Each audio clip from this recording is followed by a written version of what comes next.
More is always better. How often do you hear this? More time, more content creation, more energy. But in my experience, I look at it a little bit differently. I'm going to explore a paradox which is often overlooked.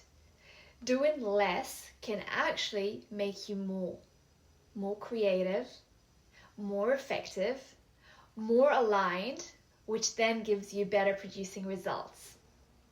Do you wonder why this hustle culture that we live in asks us to be relentless to get the results that we desire?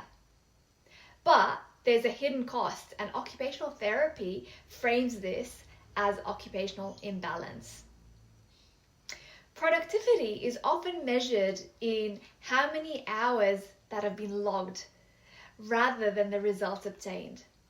Let's look at this concept of deep work that is often neglected in the hustle culture. This is where flow and alignment actually occurs. And for deep work to occur, there needs to be time and spaciousness, which means that you're not always on the go. You allow yourself to get bored out of your brains so that the creative inside of you can come out into the external world. This works with the law of nature. We have high energy periods and low energy periods. High energy periods are full of focus and as sharp, and creativity probably flows. Whereas low energy periods, where we could be resting, we start to panic and then start using distraction and poor coping mechanisms, which leads to overwhelm and decision fatigue. So the key is to align our actions to our natural rhythm. Let's look at this practically and how we can do this.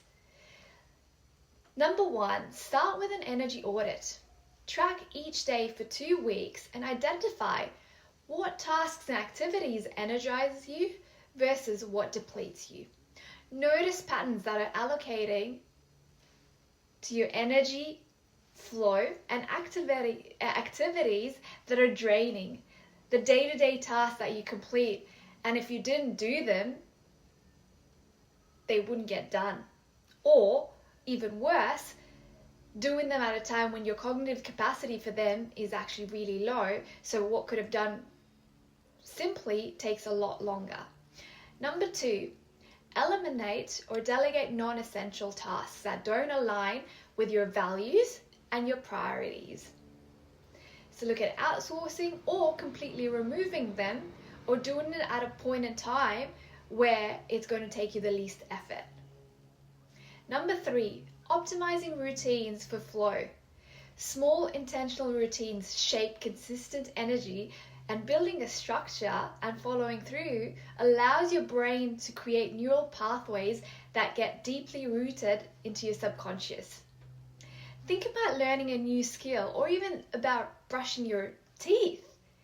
You probably don't remember, but when you first started, you had to figure out and remember how to hold your brush, squeeze the toothpaste, and then put it on the brush, and then maneuver the toothbrush around in a particular way in your mouth before you spit it out.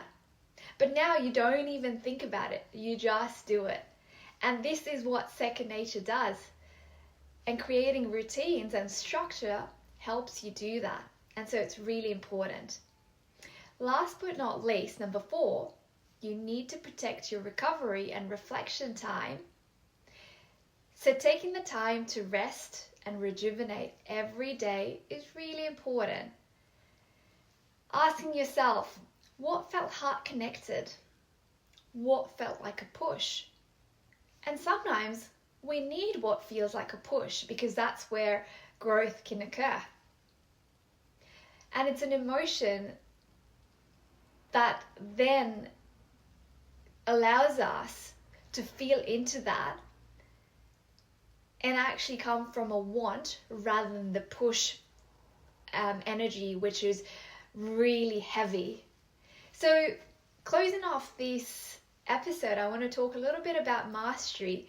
And the way I like looking at mastery is about doing less but with more intention. And this will then multiply, impact, and enhance creativity and restore alignment.